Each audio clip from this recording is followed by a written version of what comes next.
L'actualité de ce mardi, c'est aussi ces images de Tambacounda, l'inhumation de Binta Camara qui repose désormais au cimetière de Sarah Guilel. Beaucoup de monde à la prière mortuaire et à l'enterrement. Dans la foulée, le mouvement associatif féminin annonce une marche prévue le 26 mai prochain, dimanche, pour la sécurité des jeunes filles et des femmes de la région de Tambacounda.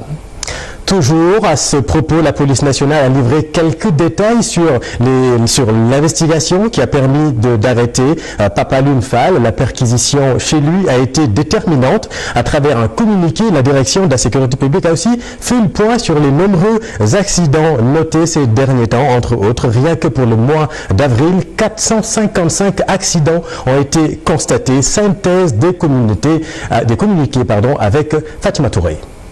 À travers le communiqué, la police nationale révèle que la victime a été étranglée par un foulard trouvé serré autour de son cou.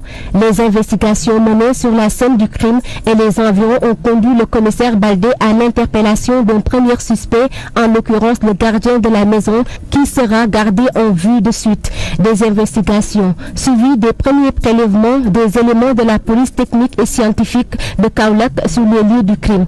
À la suite des investigations, l'exploitation des résultats des réquisitions qui ont conduit les enquêteurs chez le nommé Pape Alioune Fall, un trentenaire menuisier domicilié au quartier Sarah Guilel de Tambacounda. Le mis en cause sera confondu par les égratignures trouvées sur sa poitrine et ses parties intimes, mais il sera plus enfoncé par le sang découvert sur son caleçon. Du sang qui se trouve être celui de la victime selon les analyses de la police technique et scientifique. Des indices qui ont amené Pape Alioune Fall à avouer son acte et à reconnaître avoir agi seul.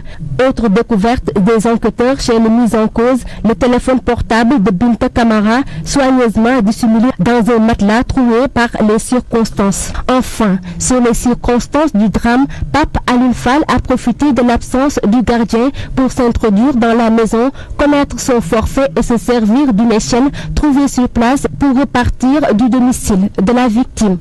Merci Fatima. Et puis retenez qu'un homme répondant au nom de Ousmane Meng a été arrêté par la section de recherche de la gendarmerie de Colobane pour avoir appelé à une extermination des femmes sénégalaises sur Facebook.